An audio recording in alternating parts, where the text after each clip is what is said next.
बहुत ज़्यादा इकोनॉमिक्स और इकोनॉमिक डेवलपमेंट के ऊपर डिस्कशंस होते दिखाई देते हैं। तो मेरा ख्याल है कि ये जो डिस्कशन है उसके ज़रिए से हम उस लैक्यूना को डील करने की कोशिश करेंगे। मेरा जो टॉपिक मैंने मुंतखब किया है वो इकोनॉमिक इंटीग्रेशन का है, और मेरे लिए कन्वीनियंट है इसके ऊपर बात करना, क्योंकि मैं काफ़ी अरसे से इसके ऊपर डिस्कशन कर रहा हूँ। कुछ चीज़ें हमारे जहन में होनी चाहिए कि कबल इसके कि मैं पूरे तस्वर के ऊपर कुछ डिस्कशन करूँ, मैं बताता चलूँ कि इकोनॉमिक इंटीग्रेशन बेसिकली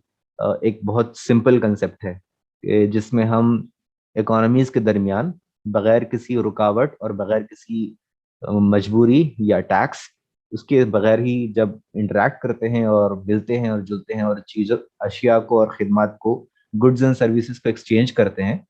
तो वो इंटीग्रेशन की एक मिसाल है या फिर इंटीग्रेशन की एक शक्ल है। बहुत सारे रीजंस की वजह से हम ये देखेंगे कि इंटीग्रेशन जैसा होना चाहिए था पूरे ग्लोबल लेवल पर, वैसा हमारे यहाँ दिखाई नहीं देता। उसके ऊपर मजीद इसमें एक और एडिशन करना जरूरी है कि ग्लोबलाइजेशन जिसे हम कहते हैं और आमतौर पर जिसको बड़ी गालियां दी जाती हैं कि उसकी वजह से मुख्तलिफ असरात मुरतब हो रहे हैं, तो ग्लोबलाइजेशन का एक इम्पॉर्टेंट एलिमेंट इंटीग्रेशन है, इकोनॉमिक इंटीग्रेशन है, कि जहाँ इकोनॉमीज एक दूसरे पर डिपेंडेंट हो और बहुत सारी चीज़ें किसी एक ही जगह पर पैदावार होती है, क्योंकि एफिशिएंटली पैदावार की जा सकती हैं किसी एक मखसूस जगह पर, और वो एक्सचेंज होती हैं ऐसे लोगों पर जिनके पास वो चीज़ें मौजूद नहीं है। तो ग्लोबलाइजेशन का एक बहुत बड़ा ताल्लुक इकोनॉमिक इंटीग्रेशन से है, और जो बाकिया जो एलिमेंट्स हैं सोशियो पॉलिटिकल वो बाद में आते हैं, और सबसे पहले जो चीज़ हमको समझ में आती है वो इकोनॉमिक इंटीग्रेशन की है। जो मनफी रुझानात ग्लोबलाइजेशन के हवाले से हमारे सामने आते हैं वो आमतौर पर कम इल्मी और एक शैलो और सरफेस रीडिंग करने के नतीजे में दिखाई देते हैं। अदरवाइज ग्लोबलाइजेशन का जो कंसेप्ट है उसके बहुत ज़्यादा स्ट्रॉन्ग जो रूट्स हैं वो इस्लामिक एक्सपेंशनिज्म में भी मौजूद हैं। अगर हम इस कंसेप्ट को थोड़ा सा आगे लेके चलते हैं, तो पहले मैं आपके सामने कुछ चीज़ें पेश कर दूं कि इंटीग्रेशन का जो आइडिया है अ, वो एंटीक्विटी से बिल्कुल ज़माने कदीम से मौजूद है। मैंने यहाँ पर कुछ चीज़ों के बारे में तब लिखा है। इससे पहले एंथ्रोपोलॉजी का जो प्रोफेसर है डेविड ग्रेबर, उसकी एक बुक का मैं रेफरेंस देना चाहूँगा जिसमें उसने हिस्ट्री ऑफ डेट के ऊपर 5000 years old history of date के ऊपर बात की है, और वो बुनियादी तौर पर 3000 बीसी के ह्यूमन इंटरैक्शंस हैं। उसमें इस बात को तफसील से लिखता है कि इंडिया और मेसोपोटामिया और यूरोप, नॉर्दर्न यूरोप के कुछ कंट्रीज किस तरीके से एक दूसरे से मुख्तलिफ चीज़ों के दरमियान मुख्तलिफ अशिया के हवाले से और मुख्तलिफ सर्विसेज को फराहम करने के हवाले से दोनों इनके दरमियान इंटरेक्शन हुआ करता था। तो ये जो एलिमेंट है कि जहाँ एक जगह की चीज़ें दूसरी जगह पर मौजूद होती हैं, और बावजूद एक तो ज़माने सफ़र ज़ाहिर सी बात है आसान नहीं था, उसके बावजूद भी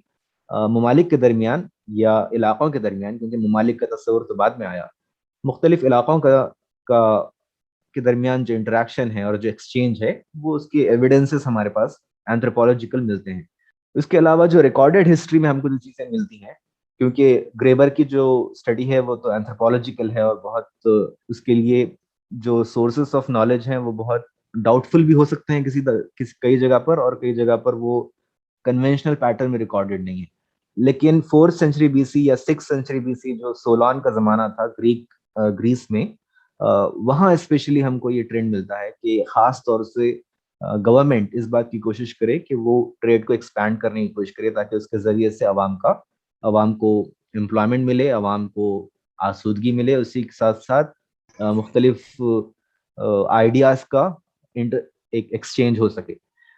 हम ये जानते हैं कि सिल्क रोड जो कि चाइनीज एम्पायर का जो रूट था जिसके थ्रू वो यूरोप में और स्पेशली मिडल ईस्ट में और अफ्रीका में और रेशम को खास तौर से भेजा करते थे, उसके अलावा और भी बहुत सारी जो बुनियादी ज़रूरियात की और आर्टिफैक्ट्स वगैरह की जो चीज़ें थी वो भी एक्सचेंज होती थी। आजकल इसको री-इन्वेंट किया गया है बेल्ट एंड रोड प्रोजेक्ट के नाम पर, जो कि चाइना का जो एक्सपेंशनिस्ट जो एजेंडा है वो उसके अंदर दिखाई देता है। कौटिल्य ने भी अपनी किताब में स्पेशली, क्योंकि कौटिल्य नॉर्दर्न इंडिया के कॉन्टेक्स्ट में लिख रहा है, तो वो बेसिकली एक्सप्लेन करता है कि कौन सी चीज़ें इंडिया में ऐसी पैदा होती हैं कि जिसको फरोख्त अगर इंडिया के बाहर किया जाएगा तो उसके लिए ज़्यादा रिटर्न्स मौर्य एम्पायर को मिलेंगे। तो बेसिकली सजेस्ट कर रहा है मौर्य एम्पायर को, कि ये बताने की कोशिश कर रहा है कि किस तरीके से हमको ट्रेड और उसके लिए प्रोडक्शन करना। एक तो प्रोडक्शन वो है जो कि आप अपनी सब्सिस्टेंस के लिए या खुद इस्तेमाल करने के लिए करते हैं, और एक प्रोडक्शन वो है कि जो आप कमर्शियल एजेंडा के तहत या किसी चीज को फरोख्त करके आपकी डिजायर्ड चीजों को खरीदने के लिए करते हैं। तो कौटिल्य ने भी एक लंबी फहरिस्त बनाई है ऐसी चीजों की जो कि जिसकी डिमांड दूसरी जगह पर हो सकती है, और उस डिमांड के जरिए से ये पॉसिबल होगा कि मौर्य एम्पायर और उस जमाने के एम्पायर जो कि ऑलमोस्ट 300 बीसी की बात है, वहाँ कैसे प्रॉस्पेरिटी और गोल्ड स्पेशली हम जनरेट कर सकते हैं। मैं एक बहुत बड़ी जंप लगाकर मर्केंट ट्रेड की तरफ आ रहा हूँ फिलहाल, क्रोनोलॉजिकल एतबार से।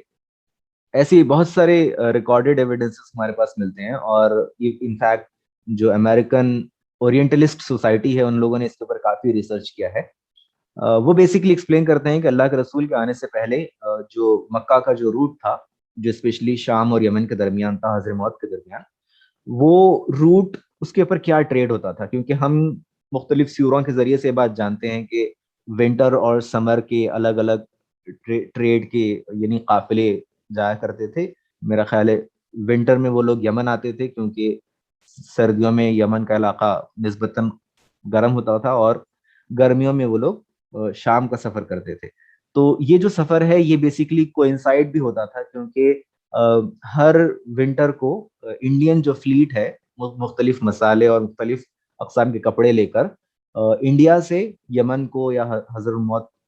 पर आती थी, और इसके जरिए से ये पॉसिबल होता था कि वहाँ अरब ट्रेडर्स चीज़ों की खरीदो फरोख्त करके उसको लेकर आते। लेकिन ये सारे प्रोसेस में सिर्फ यही नहीं था कि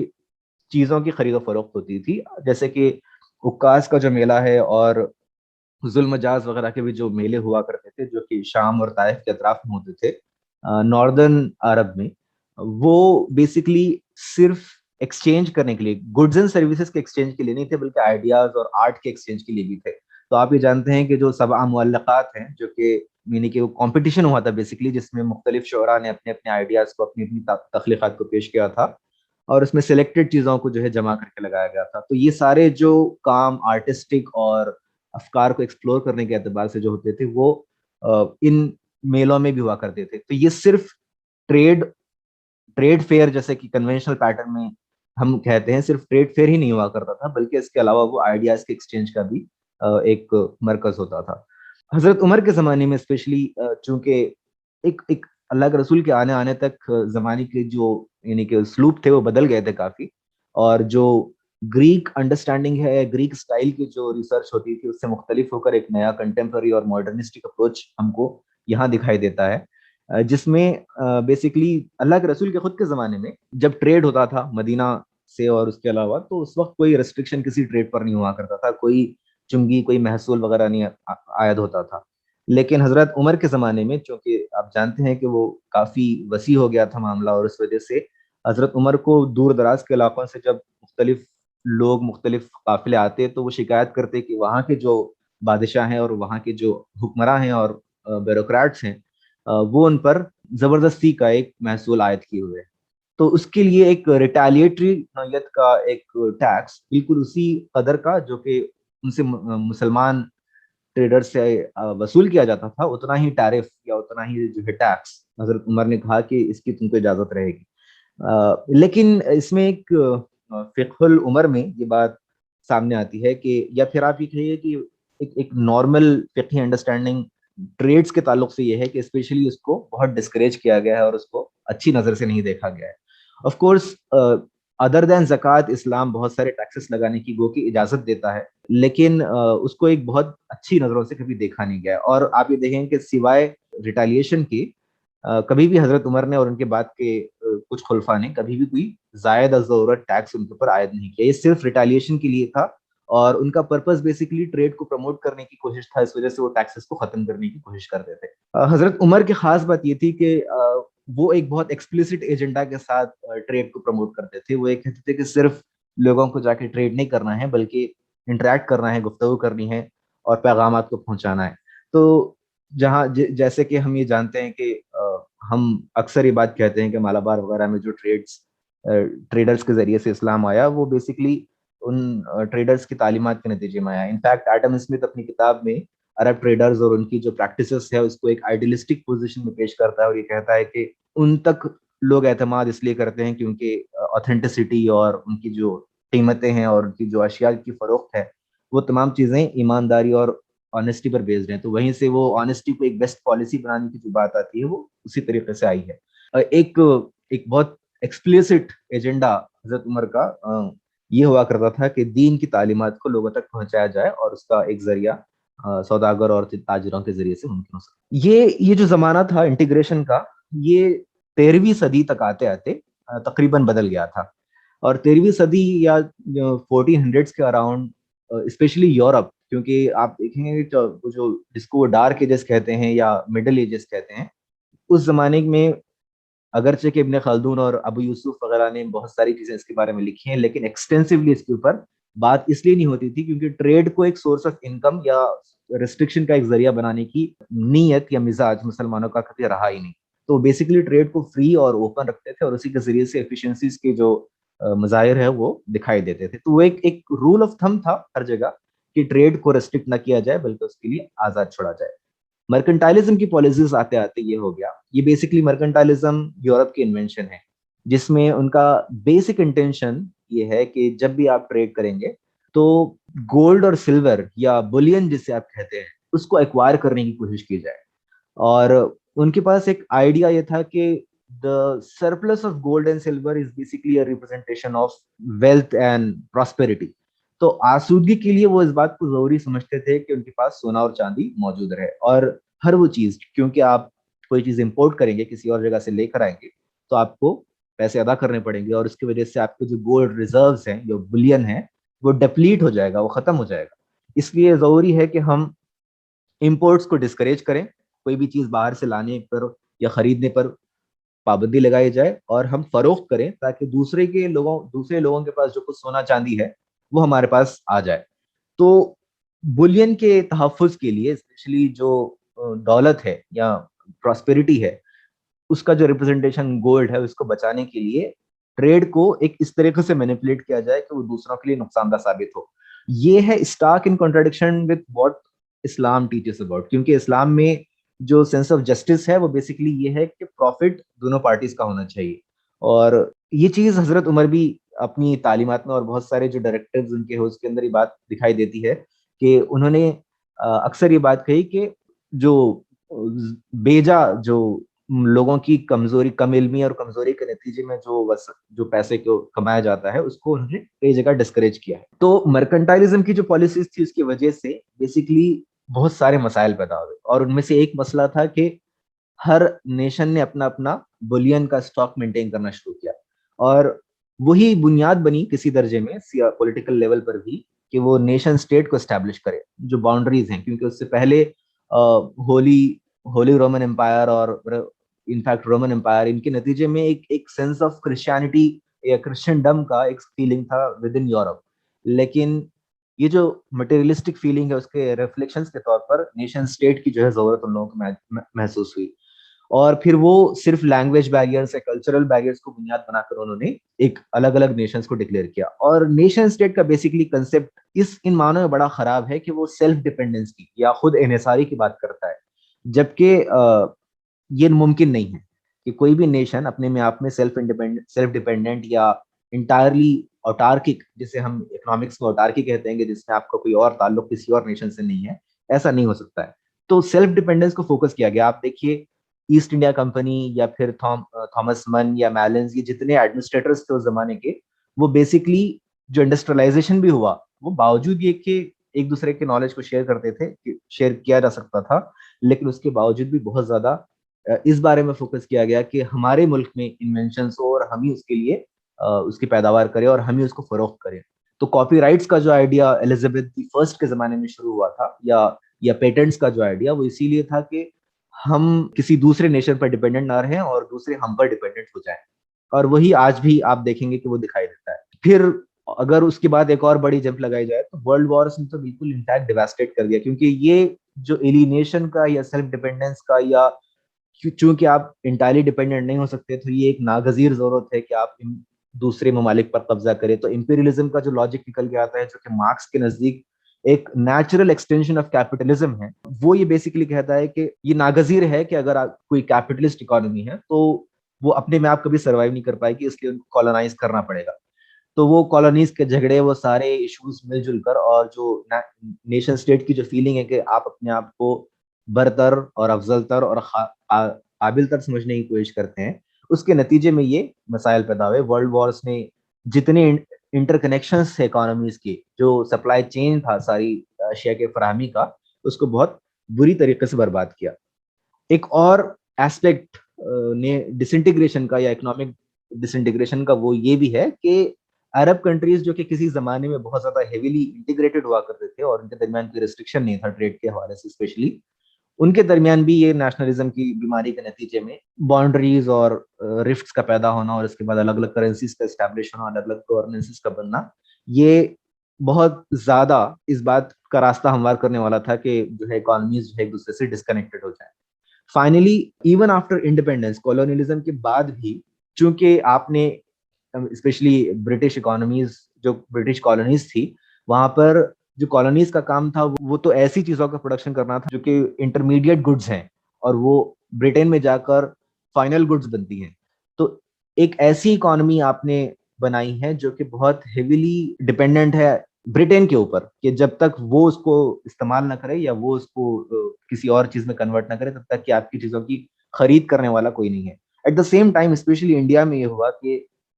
वो जो स्वदेशी की बेवकूफाना फीलिंग जो थी कि हम वो चीजों को खरीदें जो कि सिर्फ हमने ही पैदा किए, और स्पेशली ब्रिटिश कपड़ा वगैरह, उसको हर चीज को, ब्रिटिश हर चीज का जो बायकॉट करने की जो बात की गई, उस हिमाकत के नतीजे में हुआ है कि जैसे ही इंडिपेंडेंस हुआ तो इंडिया इंटायरली क्लोज डाउन करना पड़ा, और जो जो चीज इंडिया में इंपोर्ट की जाती थी उस पर 300, 400, कभी कभार 1000% टैरिफ्स लगाकर उसको इंपोर्ट किया जाता था। तो एक इस तरीके से ये जो आइडिया है कि जिसमें आप सेल्फ डिपेंडेंट बनने की कोशिश करें, उसके नतीजे में इंडिया तकरीबन मान लीजिए 50 साल पीछे रह गया। इस पूरे कजिए को आप एक्सट्रापोलेट कर सकते हैं, इंडिया के जैसी जो सूरत हाल है वो तकरीबन हर जगह रही, और हर जगह जो इकोनॉमीज रही वो अ, अपने प्रीवियस या अर्स्ट वाइल कॉलोनियल मास्टर्स के ऊपर ही डिपेंडेंट रही, चाहे उनके दरमियान नफरत की कितनी फीलिंग्स क्यों ना रही। तो इसलिए अब आप इसको अगर आप कनेक्ट करेंगे वर्ल्ड वॉर्स के बाद, तो वो नेशनलिज्म से उन्होंने तौबा की, जिन्होंने नेशनलिज्म की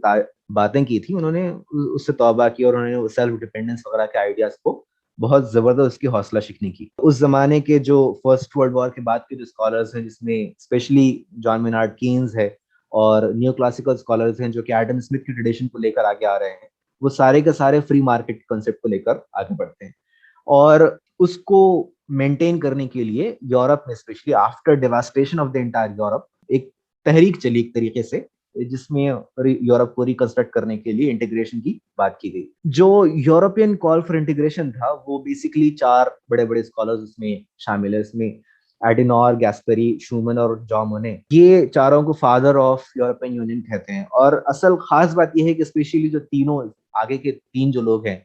ये तीनों के तीनों क्रिश्चियन डेमोक्रेटिक पार्टीज के मेंबर्स थे, और क्रिश्चियनिटी के सपोर्ट में उसके आगे उसको फरोग देने के लिए लोग काम करते थे। तो इनके नजदीक सिर्फ आइडिया इकोनॉमिक इंटीग्रेशन का नहीं था, बल्कि एक क्रिश्चियनडम को रिक्रिएट करने का था, जो कि किसी जमाने में प्रूशियन या होली रोमन एम्पायर के साथ मौजूद थी। तो जो कॉल ऑफ इंटीग्रेशन था, उसके बाद एसेंशियली एक तहरीक चली। इनफैक्ट वर्ल्ड वॉर के दरमियान भी चर्चिल ये कहा करता था कि there should be a United States of Europe, जैसे कि यूनाइटेड स्टेट्स ऑफ अमेरिका है, क्योंकि वो भी उस वक्त कॉलोनीज में डिवाइडेड था, तो वो चर्चिल भी ये बात करता था। उसके अलावा और बहुत सारे लोगों ने, इनफैक्ट विक्टर ह्यूगो जो कि 1880s में लिख रहा था, उसने भी यूनाइटेड स्टेट्स ऑफ यूरोप की बात की थी। क्रिश्चियनिटी और क्रिश्चियनडम के कॉन्टेक्स्ट में ये आइडिया उनके पास हमेशा से मौजूद था कि वो यूरोप को इंटीग्रेट करना चाहते हैं, ताकि एक दूसरे के वसाइल का और एक दूसरे की जरूरतों का इस्तेमाल किया जा सके, और बेहतर तरीके से इकोनॉमी वाइड भी और क्रिश्चियनिटी के प्रमोशन के लिए भी काम किया जा सके।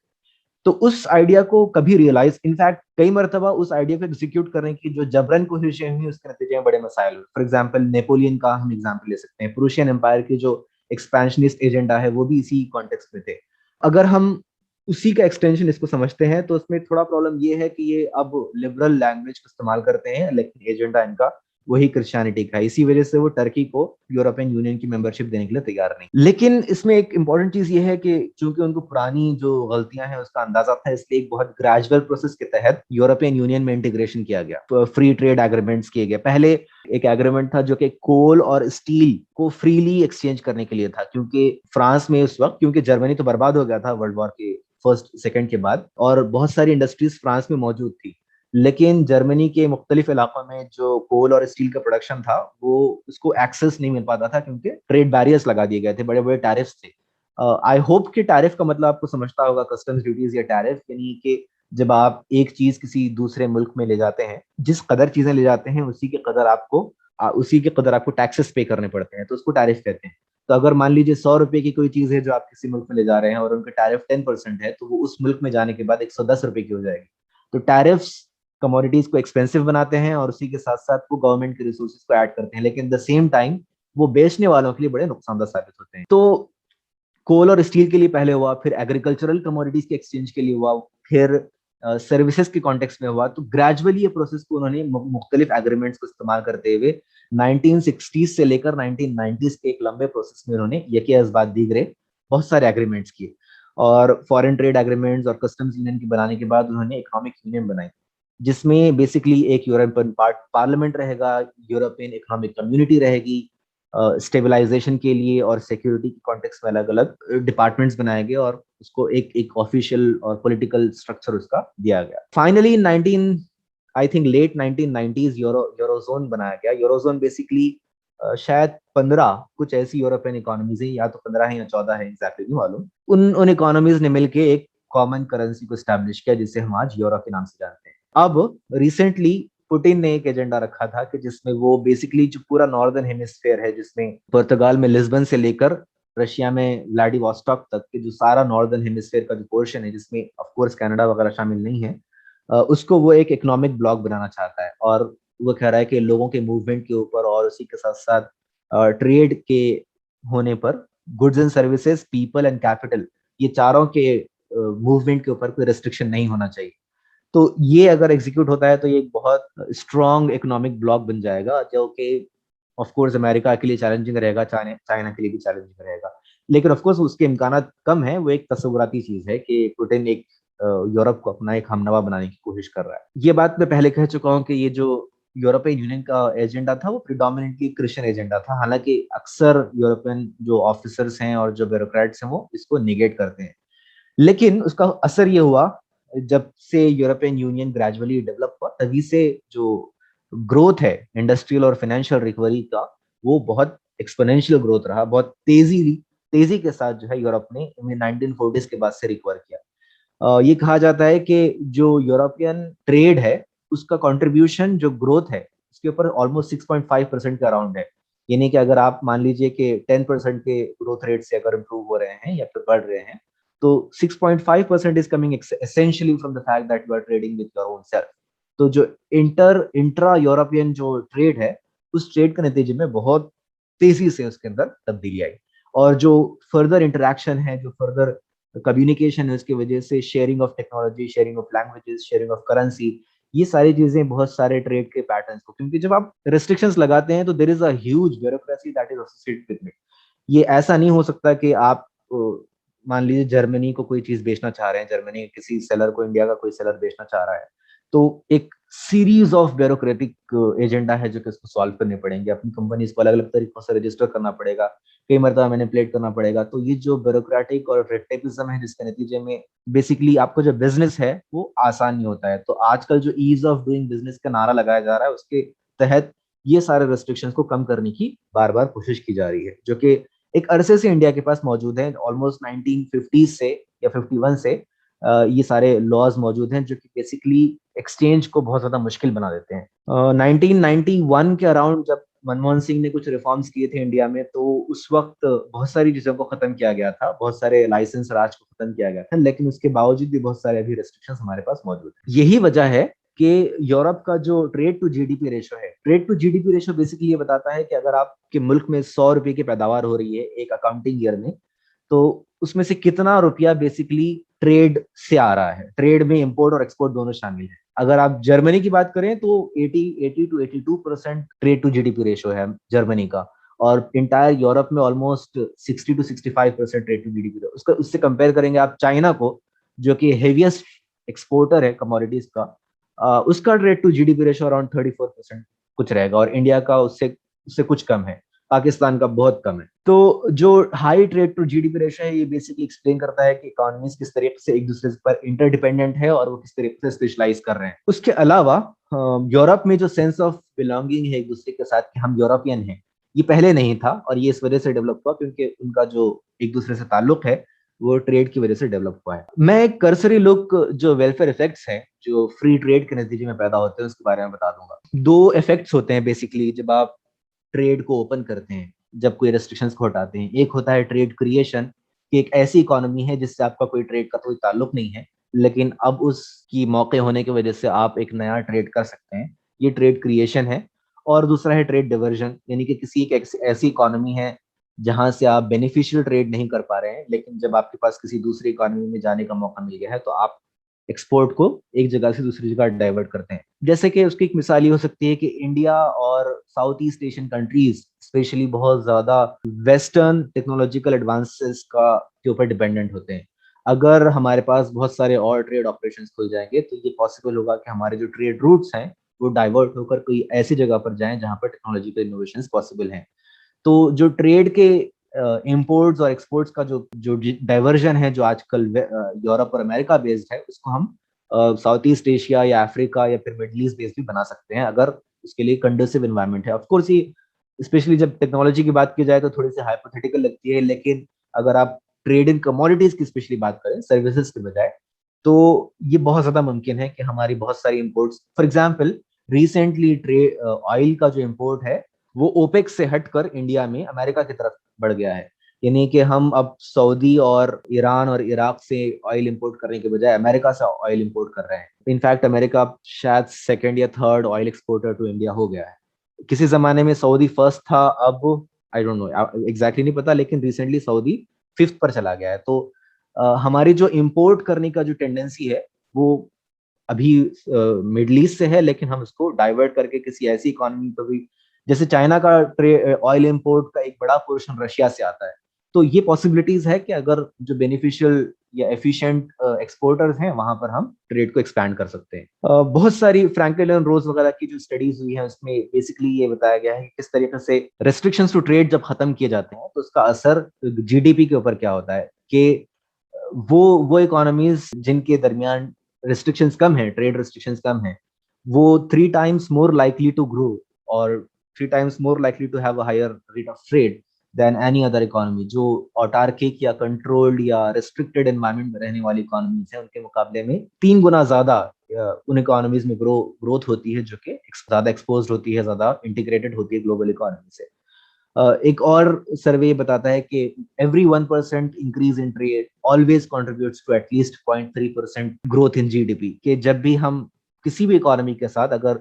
हमारा ट्रेड 1% इंक्रीज होता है तो उसका कंट्रीब्यूशन जीडीपी के ऊपर, यानी कि बेसिकली जीडीपी ये है कि नेशनल इनकम, जो कि हमारे यहाँ एम्प्लॉयमेंट को और हमारे यहाँ रिसोर्सेज के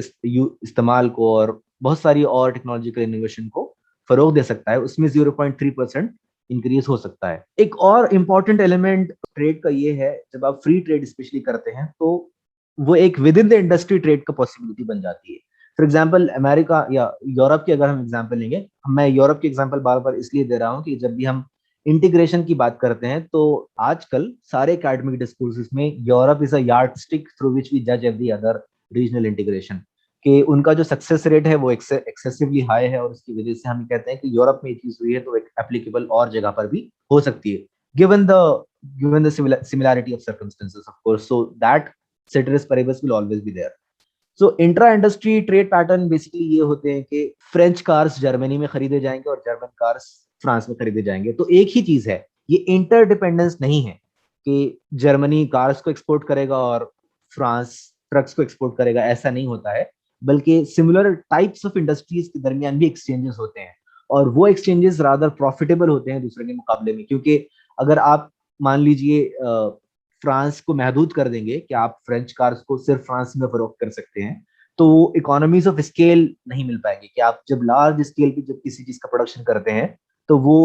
पर यूनिट उसका जो कॉस्ट होता है वो कम हो जाता है। और ये लार्ज स्केल प्रोडक्शन नहीं हो पाने के नतीजे में बहुत सारी जो लोकल इकोनॉमीज हैं वो बहुत आसानी के साथ सर्वाइव नहीं कर पाती, बहुत उनको गवर्नमेंट का सपोर्ट दरकार होता है। तभी जो है आप ये देखेंगे कि इंडिया के जो स्पेशली टू व्हीलर्स और टू व्हीलर ऑटोमोबाइल्स हैं उसकी डिमांड आजकल ब्राजील में और जो लैटिन अमेरिकन कंट्रीज में वो बढ़ रही है। उसकी वजह ये है कि जो रिसेंट ब्रिक्स के जो एग्रीमेंट्स हुए हैं उसमें ऑटोमोबाइल्स के एक्सपोर्ट्स के लिए इंडिया के लिए कंडसिव एनवायरनमेंट डेवलप किया गया है। उसमें एक और इम्पॉर्टेंट एलिमेंट जो कि जनरली इग्नोर किया जाता है इकोनॉमिक्स के डिस्कोर्सेस में, वो basically person to person contact का है। अगर स्पेशली हम साउथ एशिया और साउथ ईस्ट एशियन इकोनॉमीज की बात करते हैं, नहीं साउथ एशिया की बात करेंगे, सार्की की बात करेंगे, तो पर्सन टू पर्सन कॉन्टैक्ट बहुत कम है। और उसकी वजह ये एक ये है कि हमारे ट्रेड रिलेशंस नहीं है। For example India, Pakistan, Bangladesh, Sri Lanka के लोगों के दरमियान ट्रेड रिलेशंस बहुत कम है। One of the least integrated regions में से सार्क एक आता है कि हम शायद अब कुछ अरसे पहले तक पाकिस्तान और इंडिया के दरमियान प्रेफरेंशियल ट्रेड एग्रीमेंट था, या यानी कि एक बहुत लो लेवल का ट्रेड एग्रीमेंट है बेसिकली। वो भी रिसेंट वो जो झगड़े हुए थे बीच में उसके नतीजे में वो स्टेटस को भी खत्म कर दिया गया था। One of the least integrated regions में से साउथ एशिया आता है। और उसमें प्रॉब्लम ये है कि अफराद के दरमियान जो कम्युनिकेशन है इंडिया और पाकिस्तान और बांग्लादेश और अफगानिस्तान तमाम लोगों के दरमियान, ये बिल्कुल मौजूद नहीं है क्योंकि इनके पास कोई रीजन नहीं है कि वो एक दूसरे से बात करें। ऑन द अदर हैंड अगर हम कंपेयर करेंगे यूरोप को और इनफैक्ट गल्फ को भी, तो वहां पर person to person contacts important है और उनके एग्जीक्यूशन की वजह से जो पॉलिटिकल विल है किसी एक चीज को किसी एक इकोनॉमिक रिफॉर्म को लाने की, वो स्ट्रांग होती है। यहाँ पर आप जानते ही हैं, खैर इसके बारे में ज्यादा तफसील में बताने की जरूरत नहीं है कि मिसलीड किया जा सकता है और मिसगाइड किया जा सकता है जब लोगों के आपस में ताल्लुकात नहीं होते हैं। उसके अलावा अक्सर स्पेशली आसियान में और गल्फ में जब ये बात होती है कि हम इंटीग्रेट करने की कोशिश करेंगे फिर से, तो उसमें एक बहुत प्रिडोमिनेंट एजेंडा वो सिक्योरिटी का होता है कि हम किसी न किसी तरीके से जो इंटरनेशनल जो थ्रेट्स हैं पीस एंड सिक्योरिटी के लिए, उसको खत्म करने के लिए हम कोशिश करें। एक इकोनॉमिक्स का सॉफ्टवेयर है जिसे ग्लोबल ट्रेड एनालिसिस प्रोजेक्ट जीटैप के नाम से जानते हैं। बेसिकली सॉफ्टवेयर है, वो बेसिकली सिमुलेट करता है, बस बताता है कि अगर कुछ इकोनॉमीज के दरमियान इंटीग्रेशन होगा तो उसका असर उन इकोनॉमीज के मुख्तलिफ वेरिएबल्स के ऊपर क्या पड़ेगा, इन्फ्लेशन पर क्या असर होगा, एक्सचेंज रेट पर क्या होगा, एम्प्लॉयमेंट और मुख्तलिफ सेक्टर्स, फॉर एग्जाम्पल एग्रीकल्चर और एलाइड कमोडिटीज, मैन्युफैक्चरिंग, सर्विसेज, इन तमाम सेक्टर्स के ऊपर उसके क्या असरात होंगे वो सिमुलेट करके बताता है। और जीटैप सिमुलेशंस बेसिकली हर मर्तबा ये बताते हैं कि जहां जहां रीजनल इंटीग्रेशन होगा उसके नतीजे में यूरोप और अमेरिका को बहुत नुकसान होगा। इसी वजह से बहुत सारे और एग्रीमेंट्स के सिलसिले में WTO और IMF बहुत ज्यादा स्केप्टिकल होते हैं और बहुत ज्यादा एक नेगेटिव रिपोर्ट पेश करने की कोशिश करते हैं। वर्ल्ड बैंक और WTO से ये बात समझ करसरी एक बात ये कह दूं कि उनका एजेंडा बेसिकली मल्टीलैटरलिज्म का है कि जिसमें सारी इकोनॉमीज, सारी ग्लोबल इकोनॉमीज एक दूसरे से इंटरेक्ट करें, बजाय इसके कि वो किसी एक पर्टिकुलर सेक्टर या बजाय कि वो किसी एक रीजन के दरमियान ही इंटीग्रेट करते रहें। क्योंकि जब रीजनल ब्लॉक्स बनते हैं तो हर रीजन का एक स्ट्रॉन्गर बार्गेनिंग पावर बनता है और वो उसके नतीजे और WTO ऑफ कोर्स उसको पसंद नहीं करता, क्योंकि फिर उसके बाद जितना स्ट्रॉन्गर बार्गेनिंग पावर रहेगा उतना ही वीक नेगोशिएशंस WTO के जरिए से हो पाएंगे। ओके, ठीक है, लेकिन उसके बावजूद भी WTO की हजार कोशिशों के बावजूद भी रीजनलिज्म के जो कॉल्स हैं वो आए हैं। और उसमें सबसे इम्पोर्टेंट जो सक्सेसफुल जो स्टोरीज रही हैं उसमें एक नाम है आसियान का। आसियान का प्रॉब्लम ये है कि जो साउथ ईस्ट एशियन नेशंस हैं वो सारे के सारे अगरचे के आजाद हैं, लेकिन वो चाइना पर बहुत ज्यादा डिपेंडेंट है। एक तो क्योंकि चाइना से उनके फॉरवर्ड और बैकवर्ड लिंकेजेस हैं, यानी कि बहुत सारी चीजें, बहुत सारे इनपुट्स, बहुत सारे प्राइमरी गुड्स वो चाइना को प्रोवाइड करते हैं और उसी तरीके से चाइना के फाइनल गुड्स वो कंज्यूम करते हैं। एक तो चाइना का जो एक्सटेंसिव प्रेजेंस है आसियान नेशंस में वो उनके लिए प्रॉब्लमेटिक बनता है। दूसरी चीज ये है कि उन इकोनॉमीज के दरमियान बाहमी कोई इंटरडिपेंडेंस नहीं है। आमतौर पर होता यह है कि जब similar kinds of commodities produce करने वाले नेशंस इंटीग्रेट करते हैं तो ट्रेड नहीं कर पाते। मान लीजिए राइस का प्रोडक्शन है या पाम ऑयल का प्रोडक्शन है, वो सारे ही आसियान नेशंस में हो रहा है, तो वो आपस में उन चीजों को कम एक्सचेंज करते हैं। इंटरडिपेंडेंस या इंट्रा इंडस्ट्री ट्रेड उस वक्त होता है जब स्पेशली आप फाइनल गुड्स या मैन्युफैक्चरिंग सेक्टर की बात करते हैं। तो प्राइमरी और एग्रीकल्चरल सेक्टर में इंट्रा इंडस्ट्री ट्रेड के इम्कान बहुत कम होते हैं। इस वजह से होता यह है कि आसियान के दरमियान के जो नेशंस हैं, बाहमी उनके दरमियान ट्रेड अभी भी बहुत कम है। और अक्सर जब इंडिया और आसियान की जो रिलेशनशिप्स, क्योंकि आजकल आप देख रहे हैं कि मोदी का स्पेशली अटेंशन आसियान के ऊपर बहुत है, तो जो इकोनॉमिस्ट हैं वो यही एप्रीहेंशन पेश करते हैं कि अगर India ASEAN free trade agreement होता है तो उसके नतीजे में इंडिया को कोई लार्जर बेनिफिट्स नहीं है, लेकिन उसके लिए भी वैरायटी ऑफ पॉसिबिलिटीज हैं जिसके जरिए से बेनिफिट्स को हासिल किया जा सकता है। इसमें एक मेंटालिटी बहुत ज्यादा मायने रखती है कि इन प्रिंसिपल इंटीग्रेशन को सपोर्ट करने वाले लोग शायद ही मिलेंगे, बहुत कम ही लोग मिलेंगे जो कि इकोनॉमिस्ट में मिलेंगे जो कि इन प्रिंसिपल इंटीग्रेशन को सपोर्ट करते हैं। जो पॉलिसी मेकर्स हैं वो बेसिकली इंटीग्रेशन को सिर्फ एक ग्रोथ स्ट्रेटेजी बताते हैं, तो जहां जहां उनको ग्रोथ के इम्कान दिखाई देंगे वो वहां पर इंटीग्रेट करने की कोशिश करेंगे, और जहां जरा सा भी इम्कान होगा कि लोकल बिजनेसेस अफेक्टेड होंगे, फॉर एग्जाम्पल न्यूजीलैंड से जो ट्रेड एग्रीमेंट्स का नहीं हो पाना है इंडिया का, उसकी बुनियाद ये है कि न्यूजीलैंड एक मिल्क सरप्लस कंट्री है और इंडिया एक इंडिया में जो स्ट्रक्चर है एग्रीकल्चर या मिल्क प्रोडक्शन का वो बहुत फ्रेगमेंटेड है, जहां पर लोग ज्यादातर अपने ही इलाकों में दूध की पैदावार करते हैं और कंज्यूम करते हैं, तो उनको नुकसान हो जाएगा और बहुत सस्ते दामों में ऑस्ट्रेलिया और मिक्स न्यूजीलैंड से दूध की पैदावार या इंपोर्ट हो जाएगी। इसलिए वो पॉलिटिकली बहुत डैमेजिंग रहेगा, इस वजह से इस किस्म के एग्रीमेंट्स में वो लोग इंडिया पार्टिसिपेट नहीं करता है। RCEP regional comprehensive economic partnership जो बेसिकली सारे Asian nations other than I think Russia, I don't know Russia is Asian और not, but still Australia, Japan, China और इंडिया, ये 4 मेजर प्लेयर्स थे, उसमें न्यूजीलैंड भी था ऑफ कोर्स, और उसके अलावा इंडोनेशिया, मलेशिया, ये सारे जो नेशंस हैं ये सारे मिलके इनके दरमियान एक कॉम्प्रिहेंसिव इकोनॉमिक पार्टनरशिप का एक एग्रीमेंट होने वाला था, बहुत रिसेंटली होने वाला था, हो गया है इनफैक्ट, लेकिन लास्ट मोमेंट पे इंडिया ने पुल आउट कर लिया है उस एग्रीमेंट से, और उसके शदीद नुकसान इंडिया को भुगतने पड़ सकते हैं, क्योंकि ये पॉसिबिलिटी है कि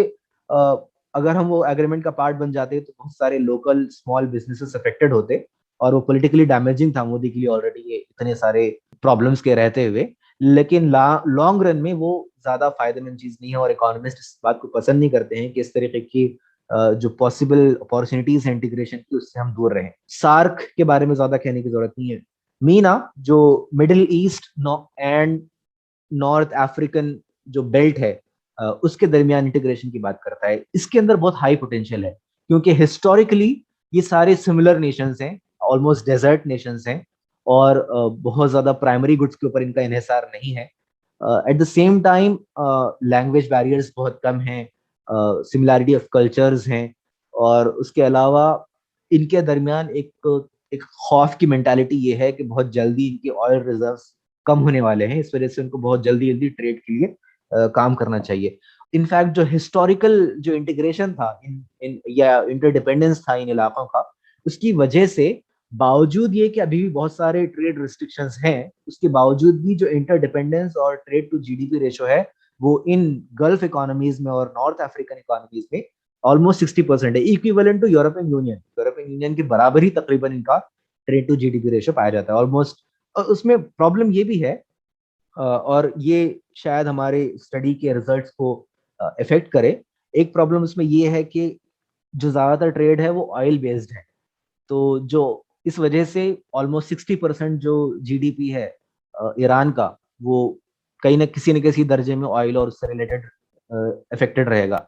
तो इसलिए वो बार बार उसको डाइवर्सिफाई करने की कोशिश करते हैं। तो उसमें आजकल टर्की भी इन्वॉल्व हो गया है। टर्की को ये मीना जो टर्मिनोलॉजी है बेसिकली वर्ल्ड बैंक की दी गई है, तो कई अक्सर वो लोग मीना प्लस टर्की ऐसा कहते हैं। तो होता यह है कि जो लॉजिस्टिक्स हैं, जो एक्सचेंज के पॉसिबिलिटीज हैं, वो यहाँ पर आसानी से बनाए जा सकते हैं। अफ्रीकन यूनियन में स्पेशली जो अफ्रीकन रीजन्स हैं, जो सेंट्रल अफ्रीकन रीजन स्पेशली, वहां पर चाइना बहुत इंटरेस्ट दिखाता है, और वहां पर उसके उनके जो एग्रीमेंट्स हैं उसके नतीजे में अफ्रीकन यूनियन भी एक strong contender in international trade बन सकता है। एक हाइपोथेटिकल सिचुएशन ही सही, लेकिन कई जगह पर सिंगल करेंसी के कॉन्टेक्स्ट में डिस्कशन किए जा रहे हैं। हजरत उमर के जमाने में सिंगल एक पूरे जो मिडल ईस्ट का जो इलाका है वहाँ सिंगल करेंसीज का एक रिवाज था, और वो अगरचे के ये पॉसिबल था कि मुख्तलिफ इलाके के लोग अपने अपने तौर पर उसको मिंट कर लें, लेकिन उसके अंदर एक सिमिलैरिटी थी वेट्स के एतबार से या फिर नोशंस की एक्सेप्टेबिलिटी के एतबार से। क्योंकि वो करेंसी करेंसी नोट्स का जमाना नहीं था, बल्कि जो मनी है वो बेसिकली इन वैल्यू होते थे, यानी कि गोल्ड सिल्वर और वगैरह वगैरह। तो जब से फिएट मनी का तस्वुर आया है, जब से करेंसी नोट्स का तस्वुर आया है, तब से ये पॉसिबल हो गया है कि हम बहुत इजीली इन चीजों को एलिनेट कर सकें। तो एक प्रॉब्लम ये है कि 1940s के बाद से जो डॉलर की जो हेजमनी है और जो फ्लक्चुएशंस, पहले तो कमिटमेंट ये था कि $1 will be equal to 35 ounces of gold at all points in time. लेकिन रीगन ने जो प्रेशर उसके पास आया पड़ गया था डॉलर के ऊपर, उसके बाद प्रेशर में आके उसने डिफॉल्ट कर दिया, और वो जो वादा था अमेरिका का कि वो यकीनी तौर पर $1 को 35 आउंसेस के बराबर रखेंगे, उसको खत्म कर दिया रीगन के जमाने में। तो उसके बाद से जो क्रेडिबिलिटी डॉलर की थी वो हर जगह से खत्म हो गई। लेकिन अभी भी ट्रेड के लिए जो यूनिट ऑफ मेजरमेंट है वो डॉलर्स ही में है। फॉर एग्जाम्पल, अगर आप चाइना से भी ट्रेड करते हैं तो युआन में करने की बजाय आपको पहले डॉलर्स खरीदने पड़ते हैं, और डॉलर्स खरीद कर फिर आप चाइना से ट्रेड करते हैं। या ऑयल के खरीदने के लिए आप कुवैती दिनार या फिर रियाल वगैरह का इस्तेमाल नहीं करते, बल्कि आपको डॉलर्स खरीदने पड़ते हैं, और वो डॉलर्स ही का इस्तेमाल करके हम ऑयल खरीदते हैं। तो ये जो डॉलर से जो प्रॉब्लम है और नेशनलिज्म की जो फीलिंग है लोगों के दरमियान को डॉलर को पसंद नहीं करते हैं, उसकी वजह से बार बार ऑल्टरनेटिव करेंसीज की बात की जाती है। एकेडमिक डिस्कोर्सेस में बहुत पहले से चल रहा है। इनफैक्ट तेहरान में भी बहुत अरसे पहले, जब से ओआईसी जब से बना है, तभी से बात शुरू डिस्कशन में है कि किसी न किसी दर्जे में with in the Muslim countries को एक सिंगल करेंसी को स्टैब्लिश किया जा सके। रिसेंट स्टडीज उसके बारे में बताती है कि जो कन्वर्जेंस होना चाहिए, कन्वर्जेंस बेसिकली उस चीज को कहते हैं कि जब दो इकोनॉमीज एक दूसरे पर इंटरडिपेंडेंट होती हैं, तो उनके लिए पॉसिबल होता है कि वो कोई एक सिंगल करेंसी को एक्सेप्ट कर ले। अगर वो उनके दरमियान इंटरडिपेंडेंस मौजूद नहीं है, तो उसके नतीजे में ये पॉसिबली ये बहुत मुश्किल होता है कि आप कोई एक सिंगल करेंसी वो दोनों इकोनॉमीज के ऊपर स्टैब्लिश कर दें। यूरोप में जो इंटरडिपेंडेंस है वो ऑलमोस्ट 70% है, और जब वो यूरोजोन जब स्टैब्लिश किया गया था, तो उस वक्त 70% का अराउंड इंटरडिपेंडेंस था, वो और बढ़ गया होगा। अभी बावजूद ये कि वैरायटी ऑफ करेंसीज यहाँ पर पाई जाती है, लेकिन उसके बावजूद भी स्पेशली जो ओआईसी की जो इकोनॉमीज है, ऑलमोस्ट 57 कंट्रीज ओआईसी के मेंबर्स हैं, उन तमाम के दरमियान ऑलमोस्ट 63% कन्वर्जेंस है, और ये लार्जर जोग्राफिकल रीजन है। तो इसलिए ये बात कही जाती है कि ये बहुत फीजिबल है इकोनॉमिकली और इसको किया जा सकता है, लेकिन उसके लिए जो पॉलिटिकल विल है वो ऑफ कोर्स हमारे पास मौजूद नहीं है। जो गल्फ कोऑपरेशन काउंसिल है, जीसीसी, जिसमें 6 ममालिक हैं, आई थिंक 6 हैं, मुझे एग्जैक्टली नंबर्स याद नहीं रहते, तो उन इकोनॉमीज के दरमियान भी एक डिस्कशन आजकल चल रहा है, जिसको वो एक कॉमन करेंसी को एस्टेब्लिश करने की बात कहते हैं, जिसका नाम वो लोग खलीजी देना चाहते हैं। तो ये कॉमन करेंसीज का असर भी यही है कि जो ट्रेड फैसिलिटेट होता है, यूएई के राइज की एक बेसिक बुनियाद ट्रेड है, ऑयल नहीं है, ट्रेड है। उसकी वजह यह है कि जो उसका जो स्ट्रेटेजिक लोकेशन है यूएई की, वो ऐसी है कि वहां पर उनकी गवर्नमेंट ने बड़े बड़े फ्री ट्रेड जोन्स बना के रखे हैं, और विदाउट कोई कस्टम्स ड्यूटीज आप बहुत सारे एक्सचेंजेस कर सकते हैं। तो वो एक ऐसा पोर्ट है, आई थिंक अल जुबैल ऐसा कुछ नाम है उसका, कि जो कि एक इंटायरली एक डिफरेंट इकोनॉमी है, और उसके ऊपर यूएई के लॉज नाफिज नहीं होते हैं, और बहुत सारी फैसिलिटीज यूएई की गवर्नमेंट उनको देती है। तो ये जो स्ट्रेटेजिकली उसकी लोकेशन का इस्तेमाल करने की उन्होंने कोशिश की है, वो एक बहुत बड़ा रीजन है कि यूएई एक ट्रेड हब है। ऑलमोस्ट यूएई का जो ट्रेड टू जीडीपी रेशो है वो 173% है, या उससे ज्यादा है आई थिंक। इसका मतलब ये है कि जितना उनका लोकल प्रोडक्शन होता है, उससे एक 73 गुना ज्यादा, यानी नॉट 73, 173% जो है ज्यादा ग्रोथ या फिर प्रोडक्शन वो लोग हैंडल करते हैं।